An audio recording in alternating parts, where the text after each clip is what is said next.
오늘 우리에게 주신 하나님의 말씀 중심으로 이스라엘 신의 괴를 보내어 라는 제목으로 말씀의 은혜를 함께 나누기 원합니다.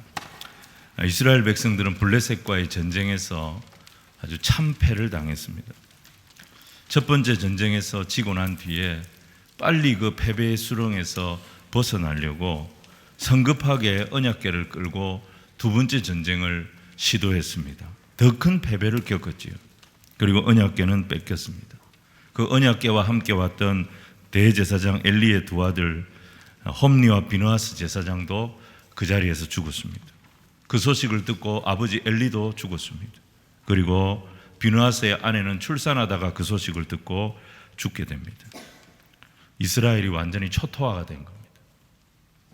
이스라엘은 언약궤까지 앞세우면서 자기들이 해볼 수 있는 거 싹 다 해봤는데 무참하게 패배했습니다. 큰 좌절감과 낙심에 빠졌습니다. 반대로 블레셋은 어떻습니까? 이보다 더 신날 수가 없습니다. 이스라엘을 애굽에서 이끌어낸 하나님을 우리가 이겼다. 거기다가 그 하나님의 언약궤를 가져왔으니 우리는 하나님을 포로로 잡은 거나 마찬가지다. 이제 이스라엘은 우리에게 꼼짝 못할 것이다. 그들은 기고만장해져서 탈취한 언약궤를 어디다 갖다 놨느냐? 자기들의 신전, 다곤 신전, 그 다곤 신상 밑에다가 딱 갖다 놓은 것입니다. 자, 여러분 돌아가는 상황을 한번 보십시오. 이스라엘은 완전히 절망 상태입니다. 권투로 말하면 완전히 그로키 상태입니다. 근데 오늘 성경 사무엘상 5장은 우리에게 무슨 말씀을 주고 계신 겁니까? 오늘 사무엘상 5장 말씀은 이런 현상에 갇히지 말라는 것입니다. 이런 절망적이고 이런 낙심할 수밖에 없는 상황에 성도여 갇히지 말라는 것입니다. 좀 더 크게 보라는 것입니다. 여러분, 우리가 믿음이 생겼다는 것이 무엇을 의미합니까? 믿음이 생겼다는 것은 우리의 시선이 바뀌었다는 것입니다. 우리의 시야가 달라졌다는 것입니다. 상황을 바라보고 사람을 바라보던 우리의 눈이 그 상황보다 크신 하나님을 바라보는 것으로 내 시선이 이동한 것을 믿음이 생겼다, 이렇게 말하는 것입니다. 현상을 보면 낙심입니다. 현상을 보면 절망입니다. 근데 그 순간에도 하나님을 바라보면 소망이 생기고 믿음이 생긴다. 이게 오늘 사무엘상 5장의 말씀입니다. 그래서 오늘 본문에 제일 중요한 게 뭐냐면 하나님이 누구시냐는 것입니다.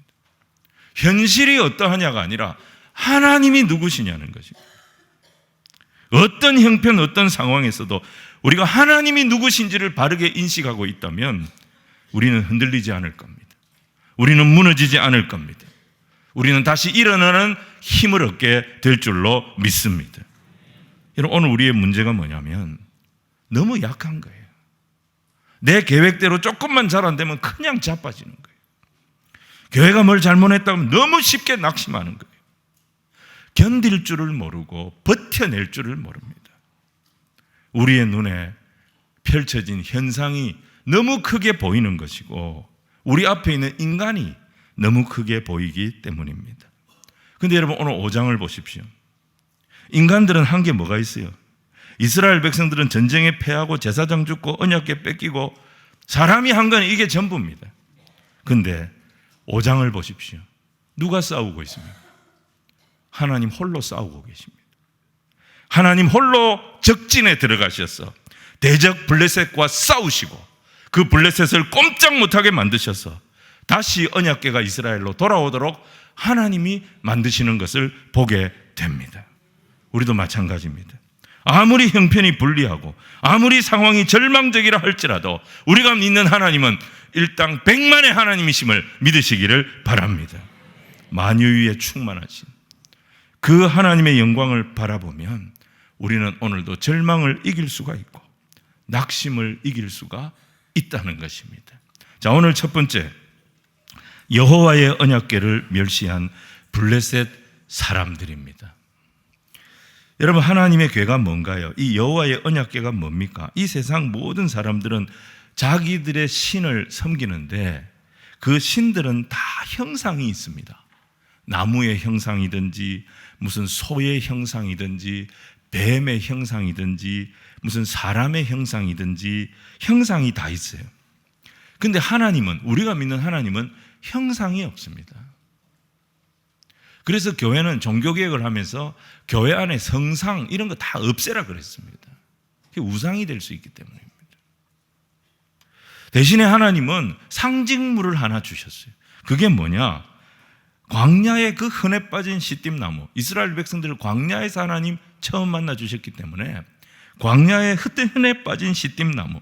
근데 이 나무는 뒤틀림이 심하고 너무 험해서 목수들이 좋아하지가 않아요. 근데 그 나무를 취해가지고 이걸 다듬고 또 다듬고, 이 꼬일 대로 꼬이고 이 다루기 힘든 나무를 취해가지고 계속 다듬으셔서 작은 상자를 만드셨어요. 그리고 그 상자에 그물을 입히셨어요. 그리고 뚜껑을 딱 덮게 하셨어요. 그 덮개 위에 천사 둘이 엎드려서 날개를 펴고 서로 마주 대하는 그런 형상을 갖춘 상자를 만들게 하시고, 그 안에 뭘 집어넣느냐? 십계명 돌비, 시내산에서 이스라엘 백성들에게 주셨던 율법의 돌비를 그 안에 넣게 하셨습니다. 이 궤의 이름이 언약궤입니다. 법궤라고도 합니다. 이 언약궤는 하나님의 임재를 상징합니다. 이 언약궤는 하나님을 대면하는 하나님의 보좌를 상징합니다. 그래서 성막 지성소 안에 이 언약궤를 두게 하셨습니다. 이스라엘 백성들은 이 언약궤 안에 있는 율법의 말씀, 이 말씀을 잘 지키고 순종하면 이스라엘 백성들이 말씀에 순종하는 그 자리에 하나님이 임재하신다는 거예요. 그리고 아무리 힘들고 어려운 가운데 있어도 하나님의 백성의 지위를 하나님이 지켜주실 것이고 하나님의 복이 그들과 함께 할 것이다. 이 약속을 주신 것입니다. 하나님이 우리와 함께 하신다는 증거가 바로 이 궤였습니다. 여호수아가 가나안 땅 들어갈 때 이 궤를 앞세우고 가니까 요단강이 쩍 갈라졌습니다. 이 궤를 가지고 여리고성을 도니까 여리고성이 확 무너졌습니다. 이 궤는 능력 그 자체였습니다. 근데 이번에 블레셋과의 전쟁에서 이 궤를 가지고 나갔는데 아무 일이 안 일어난 거예요. 하나님의 능력이 안 나타난 거예요. 오히려 이스라엘 용사 3만 명이 죽어버렸습니다. 블레셋 사람들은 너무 기뻤습니다. 여호와가, 이스라엘의 신이 다곤의 포로가 됐다. 그런 의미로 이 언약궤를 다곤 신전에 딱 갖다 둔 것입니다. 그것도 다곤 신상 바로 앞에 딱 갖다 놓은 것입니다. 신상이 딱 내려다보는 그 위치에 언약궤를 딱 갖다 놓은 거예요. 의도적으로. 이 말은 뭡니까? 이스라엘의 신은 블레셋 신의 포로가 되어졌다. 이제 이스라엘은 영원토록 우리에게 꼼짝 못할 것이다. 그런데 이것은 착각이었습니다. 이스라엘이 전쟁에 패한 것은 하나님이 블레셋의 신보다 힘이 없어서 패한 것이 아니었습니다. 이스라엘 안에 있는 죄 때문이었습니다. 성전에서 이스라엘의 죄를 씻는 일을 감당해야 될 제사장들이 도리어 성전을 죄악의 소굴로 만들었습니다. 하나님께서 그 죄를 징계하셔서 이번 전쟁에 패하게 하신 것이지 하나님이 힘이 없어서 블레셋에게 당하신 것이 아니었습니다. 하나님은 착각하고 있는 이 오만한 블레셋, 이 어리석은 블레셋을 치십니다. 성전을 더럽혔던 제사장들을 치시면서 함께 이 블레셋을 치시는데요, 하나님이 한 번에 치시지 않고 천천히 치십니다. 첫 번째, 그들이 두려워하는 다곤 신상을 치십니다. 여러분, 블레셋 사람들은 언약궤를 아스돗이라고 하는 도시, 이게 블레셋에서 제일 큰 도시였어요. 이 도시 안에 있는 다곤 신전에 갖다 두었습니다. 근데 밤사이에 무슨 일이 벌어졌느냐? 본문 3절을 우리 같이 한번 읽겠습니다. 시작. 아스돗 사람들이 일찍이 일어나 본즉 다곤이 엎드러져 그 얼굴이 땅에 닿았는지라. 그들이 다곤을 일으켜 다시 그 자리에 세웠더니 하나님께서 어떻게 하셨느냐? 다곤을 언약궤 앞에 엎어지게 하신 거예요. 왜 하나님께서 다곤 신상을 언약궤 앞에 엎어지게 하셨을까요? 여러분, 언약궤는 하나님의 보좌입니다. 다른 말로 하면 언약궤는 하나님의 얼굴입니다. 근데 블레셋 사람들이 의도적으로 형상에 불과한 이 우상 덩어리가 마치 하나님의 언약궤를 딱 내려다보는 듯한 그런 구도가 되도록 위치를 잡아서 거기에다가 딱 언약궤를 갖다 둔 거예요. 이건 하나님을 멸시하는 거예요. 그래서 하나님 어떻게 하십니까? 그 우상을 향하여, 하나님을 탁 내려다보듯이 쳐다보는 그 우상을 향하여 하나님이 눈 까라 이 자식아 하면서 딱 말씀하신 거예요. 하나님이 딱 말씀하시니까 이 우상이 그냥 바로 엎드려 외쳐! 딱 하신 거예요, 하나님께서. 근데 아침에 가보니까 이 우상이 엎어져 있으니까 블레셋 사람들이 놀래가지고 다시 세운 겁니다. 근데 그 다음 날 더 놀라운 일이 벌어졌습니다. 4절 말씀을 우리 같이 읽겠습니다. 시작. 그 이튿날 아침에 그들이 일찍 일어나 본즉 다곤이 여호와의 궤 앞에서 또다시 엎드러져 얼굴이 땅에 닿았고 그 머리와 두 손목은 끊어져 문지방에 있고 다곤의 몸뚱이만 남았더라. 다곤 신상이 여호와의 언약궤 앞에 또 엎어져 있는 거예요. 그런데 이번에는 몸통만 엎어져 있고 머리가 안 보이는 거예요. 두 손목도 잘려나가서 안 보이는 거예요. 머리와 손목이 어디가 있나 봤더니 문지방에 가가지고 처박혀 있었던 것입니다. 블레셋 사람들이 얼마나 어리석은 사람들인지 그 떨어져 나간 머리가 있던 곳, 그 떨어져 나간 두 손이 있던 곳을 신성시했습니다. 그 밟지를 않았다 그랬습니다. 여러분, 우상 숭배하는 사람들이 이렇게 어리석습니다. 그 말도 안 되는 소리에 미혹이 돼가지고 그 말도 안 되는 소리를 듣고 거기 쭉쭉 따라갑니다. 블레셋 사람들은 자신들의 신상을 감히 쳐다보지도 못했습니다. 근데 하나님은 어떻게 하셨어요? 이 다곤 신상을, 너무 심심하잖아요. 그 신전에서 아무도 없고 밤새도록 이 신상을 가지고 장난감 놀듯이 노시다가 너무 재미없으니까 탁 던져버린 거예요. 그냥. 여러분, 머리를 날려버렸다는 것은 그 신의 권위를 꺾어버렸다는 것입니다. 손은 능력을 말합니다. 여호와의 손이 그러잖아요. 손은 능력을 말합니다. 다곤의 손목을 날리셨다는 것은 그 신은 여호와 앞에서 아무것도 할 수 없는 무기력한 돌덩어리에 불과해, 우상덩어리에 불과해, 그걸 보여주신 것입니다. 자, 오늘 두 번째, 블레셋에 재앙을 내리시는 여호와 하나님입니다. 이런 블레셋 사람들이 이렇게 우상을 하나님께서 치시는데도 이 사람들이 깨닫지를 못하니까 하나님은 2단계 작전을 행하십니다. 첫 번째는 그들의 우상을 건드렸어요. 그들이 신주단지 모시듯이 그들이 애지중지하는 그들의 우선순위 1번을 딱 건드리셨어요. 그런데 못 깨달으니까 그 다음에는 그 블레셋 사람을 치기 시작합니다. 자, 6절로 9절 말씀을 우리 같이 읽겠습니다. 시작. 여호와의 손이 아스돗 사람에게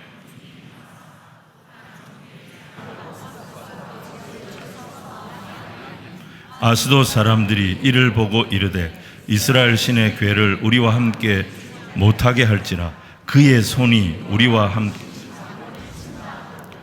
이에 사람을 보내어 블레셋 사람들의 모든 방백을 모으고 이르되 우리가 이스라엘 신의 궤를 어찌하랴 하니 그들이 대답하되 이스라엘 신의 궤를 가드로 옮겨가라 하므로 이스라엘 신의 궤를 옮겨갔더니 그것을 옮겨간 후에 여호와의 손이 심히 큰 환난을 그 성읍에 더하사 성읍 사람들의 작은 자와 큰 자를 다 쳐서 독한 종기가 나게 하신지라. 여러분, 여기서 강조되는 단어가 여호와의 손이죠. 6절에 여호와의 손, 7절에 그의 손, 9절에 여호와의 손, 계속 반복이 됩니다.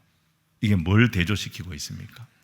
무기력했던 다곤의 손은 끊어져 버렸어요. 근데 블레셋을 심판하시는 여호와의 손은 온 블레셋을 꼼짝 못하게 하시지 않느냐. 이 두 손을 대비시키고 있는 거예요.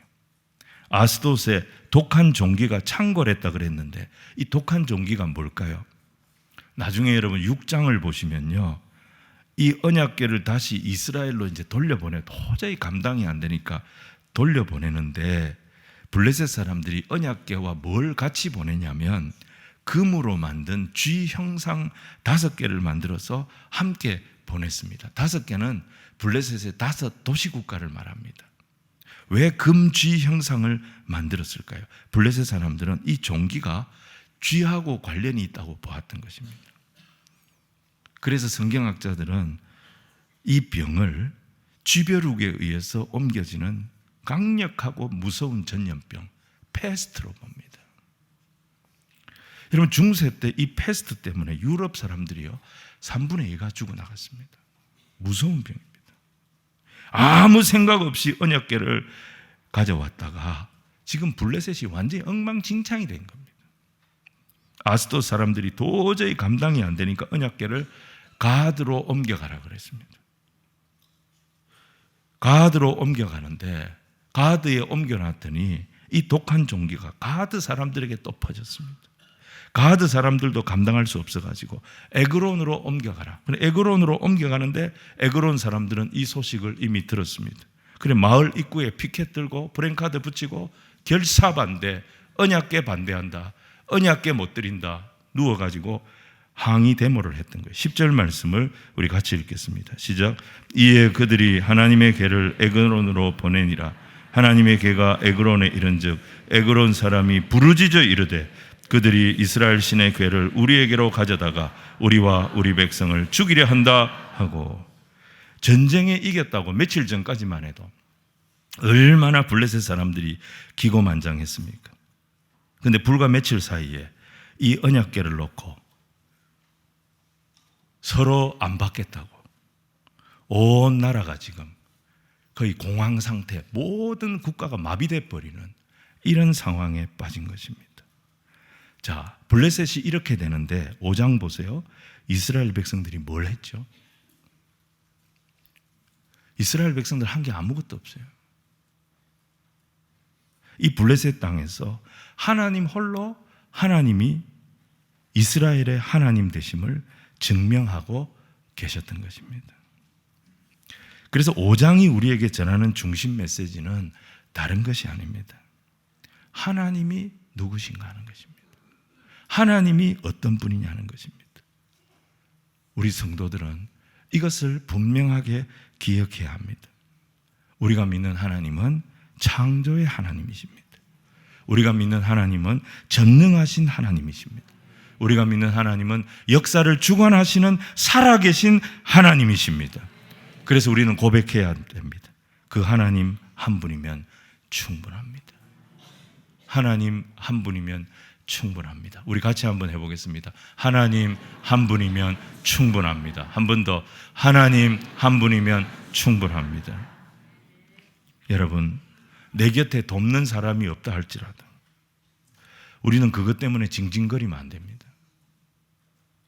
환경이 너무 어렵고 힘들다 그래가지고 낙심하고 절망해서도 안 됩니다.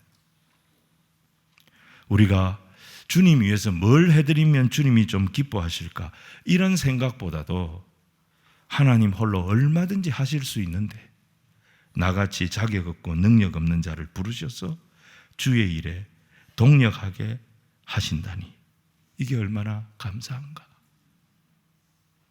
내가 뭐라고, 하나님 혼자 얼마든지 하실 수 있는 이 일에 하나님이 나 같은 자를 불러서 동력하게 하시니 이 은혜가 얼마나 감사한가. 이 생각을 하는 것이 더 중요하다는 것입니다. 여러분, 교회는 처음부터 끝까지 하나님이 하십니다. 우리가 이 하나님을 바라볼 때 흔들리지 않는 겁니다. 이 하나님을 바라볼 때 소망을 품게 될 줄로 믿습니다. 종교개혁자 마르틴 루터가 그런 말을 했습니다. 유명한 말입니다. 하나님으로 하나님 되게 하라. 하나님으로 하나님 되게 하라. 하나님을 종이 호랑이로 만들지 마라. 하나님은 전능하신 하나님. 우리 하나님은 엘 샤다이, 전능하신 하나님. 아브라함이 자기 몸이 죽은 것 같은 것을 알면서도 이 하나님의 약속을 믿었을 때 여호와께서 이를 그의 의로 삼으셨다고 말씀하셨습니다. 우리가 하나님을 전심으로 높여드리면 하나님이 우리 가정에서, 우리 교회에서, 내 인생에서 하나님이 하나님 되심을 하나님 스스로 증명하실 줄로 믿습니다. 여러분, 19세기 이 영국의 어떤 기자가요, 스폴전 목사님을 찾아가서 요청을 합니다. 성경이 진리라는 사실, 이걸 좀 옹호하고 이걸 변증하는 그런 강좌를 좀 열어서 목사님 좀 강의를 좀 해주세요, 이렇게 요청을 했습니다. 그때 스폴전 목사님이 이 제안을 거절합니다. 그리고 유명한 말을 남깁니다. 누가 성경을 옹호한다는 말입니까? 누가 초원의 사자를 보호합니까? 누가 그 사자의 능력을 말로 변증할 필요가 있습니까? 사자는 그냥 풀어놓으면 됩니다. 사자는 풀어놓으면 자기 스스로 자기가 보호하고 자기 능력이 어느 정도인지 지 스스로 증명할 것입니다. 말씀의 사자를 풀어놓으십시오. 성경을 하나님의 말씀으로 믿고 이 말씀을 담대히 풀어 전하기만 하면 성경은 살아계신 하나님의 말씀이기 때문에 말씀이 하나님을 증명할 줄로 믿습니다. 여러분, 제일 좋은 설교는 그냥 하나님 말씀을 풀어놓는 거예요. 그러면 말씀의 사자가 우리 속에 역사하시는 거예요. 말씀이 우리를 치료하시는 거예요. 말씀이 우리를 두렵게 하는 거예요. 하나님의 말씀이 힘이 되어주시고 하나님의 말씀이 어둠 가운데 빛이 되어주시고 하나님의 말씀이 슬픈 자를 친히 위로하여 주실 것입니다. 우리가 할 일이 뭐냐? 이 말씀을 풀어놓는 거예요. 그리고 이 말씀 앞에 내 기도를 풀어놓는 거예요. 그러면 주님의 일하심을 보게 될 줄로 믿습니다. 이게 5장의 핵심 내용이라는 것입니다. 자, 이 5장에 누가 일하고 있습니까? 아무도 일하는 사람 없습니다. 주님 홀로 일하고 계십니다. 다곤을 멸하시고 블레셋의 재앙을 내리시고 그들로 하여금 하나님의 손이 얼마나 두려운지 그걸 깨닫게 만드시는 하나님. 5장에 이스라엘 백성 한 명도 안 나옵니다. 오늘도 우리가 절망하는 이유가 뭡니까? 낙심하는 이유가 뭡니까? 자꾸 나를 쳐다보니까, 사람을 쳐다보니까, 현상을 쳐다보니까 우리가 절망하고 낙심하는 거 아닙니까? 믿음이 뭐예요? 현상을 보지 않고 사람을 보지 않고 하나님을 바라보는 것이 믿음이잖아요. 우리가 하나님을 바라볼 때 하나님이 하나님 되심을 스스로 증명하실 줄로 믿습니다. 하나님이 일하시면 얼마든지 일어날 수 있습니다.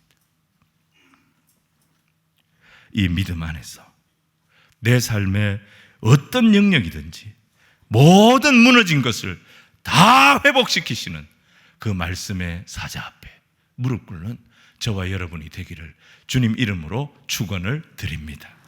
오늘 세 번째는요, 블레셋 사람들이 이 재앙을 통해 깨달은 것입니다. 자, 11절과 12절을 같이 읽겠습니다. 시작. 이에 사람을 보내어 블레셋 모든 방백을 모으고 이르되 이스라엘 신의 궤를 보내어 그 있던 곳으로 돌아가게 하고 우리와 우리 백성이 죽임당함을 면하게 하자 하니 이는 온 성읍이 사망의 환난을 당함이라. 거기서 하나님의 손이 엄중하심으로 죽지 아니한 사람들은 독한 종기로 치심을 당해 성읍의 부르짖음이 하늘에 사무쳤더라. 블레셋 신음소리가 하늘에 사무쳤다는 거예요. 블레셋 사람들은 엄청난 피해와 희생을 치르고 난 뒤에야 깨달았어요. 세 가지를 깨닫습니다. 첫 번째가 뭐냐? 자신들의 힘으로는 하나님을 감당할 수 없다는 것을 그제서야 깨닫습니다.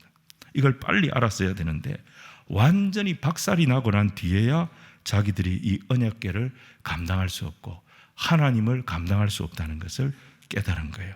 안 되겠다, 이 궤를 다시 돌려보내자, 이 판단을 하고 딱 돌아보니까 블레셋 사람들 거의 다 죽었고요, 살아있는 사람들은 전부 중환자가 돼 있었던 것입니다. 하나님이 이렇게 두려운 분입니다. 두 번째는 하나님은 자기들이 만든 사원에 함부로 가둘 수 있는 그런 분이 아니라는 것을 깨달은 거예요. 여러분, 사무엘상 바로 앞에 룻기가 있지만 사사시대였습니다. 사사기에 제일 마지막 사사가 삼손이었습니다. 이 삼손을 이스라엘 이 블레셋 사람들이 속여가지고 붙잡았습니다. 그래서 그 머리 밀고 눈 뽑고 다곤 신전에 가다 놨습니다. 그리고 그 삼손을 자기들이 마음대로 조롱했습니다. 그 생각하고 언약궤를 다곤 신전에 갖다 놨어요. 근데 하나님은 삼손하고 비교가 안 되는 분이었어요. 그 하나님을 가두려고 했을 때 우상의 머리가 날아갔습니다. 우상의 두 손목이 날아갔습니다.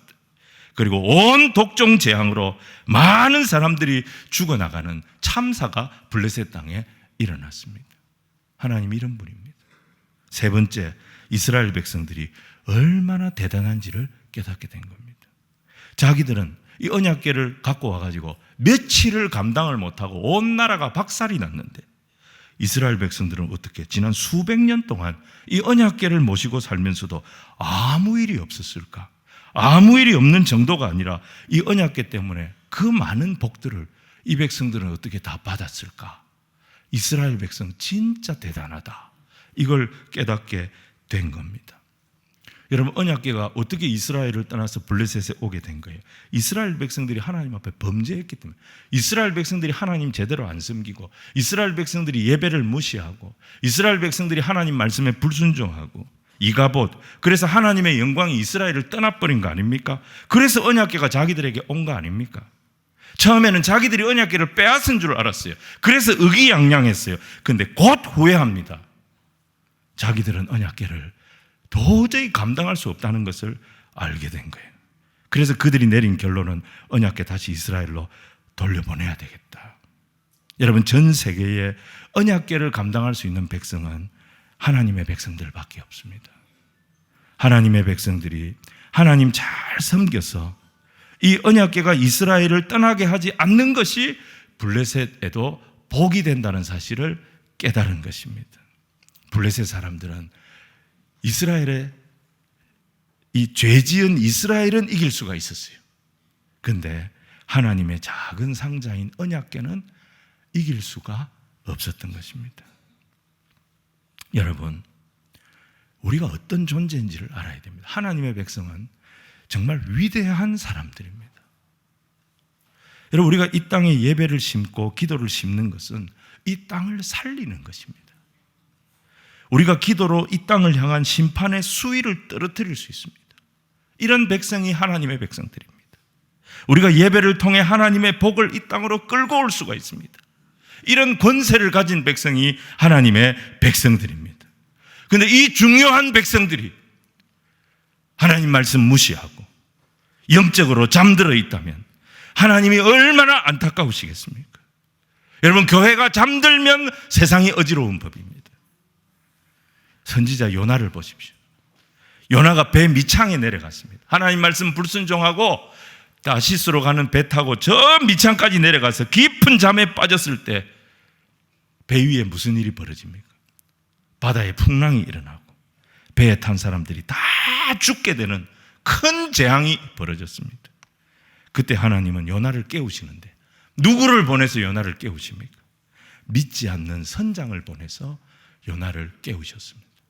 잠자는 교회를 누구를 통해서 깨우셨느냐?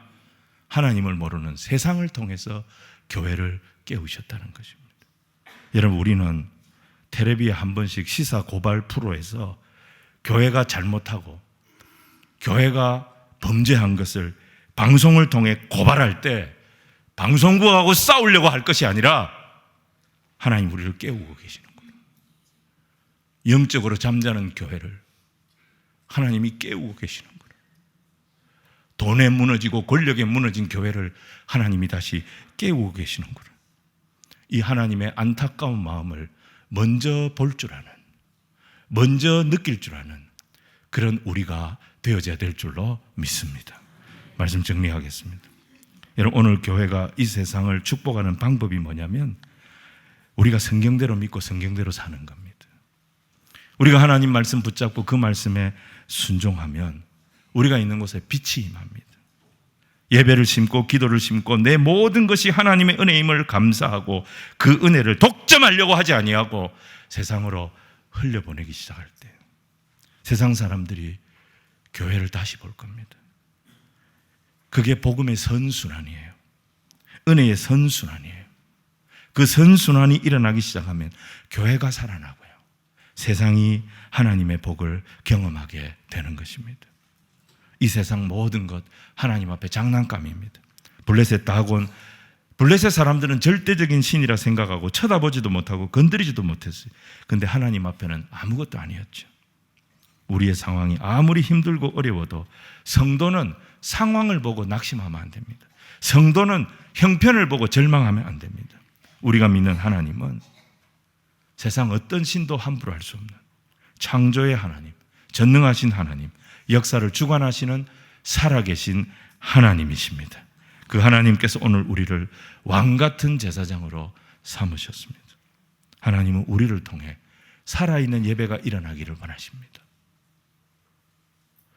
하나님은 우리를 통해 깨어있는 기도가 일어나기를 원하십니다.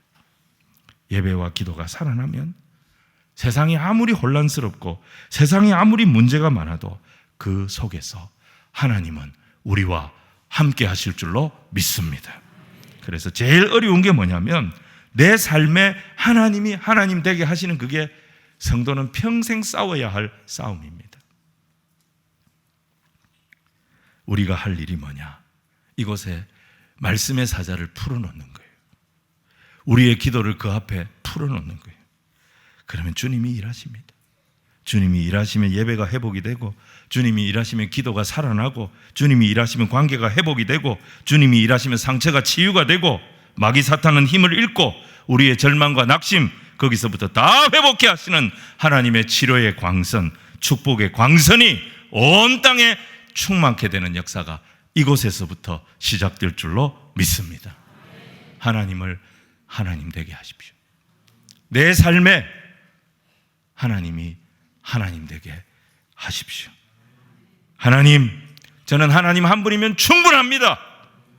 이 고백으로 현상이 아니라, 사람이 아니라 낙심을 이기고 어려움을 이기고 주를 바라보며 내가 전능하신 하나님의 친백성임을 당당하게 믿고 세상 가운데 선포하며 나가는 주님의 백성들이 다 되시기를 주님 이름으로 축원을 드립니다.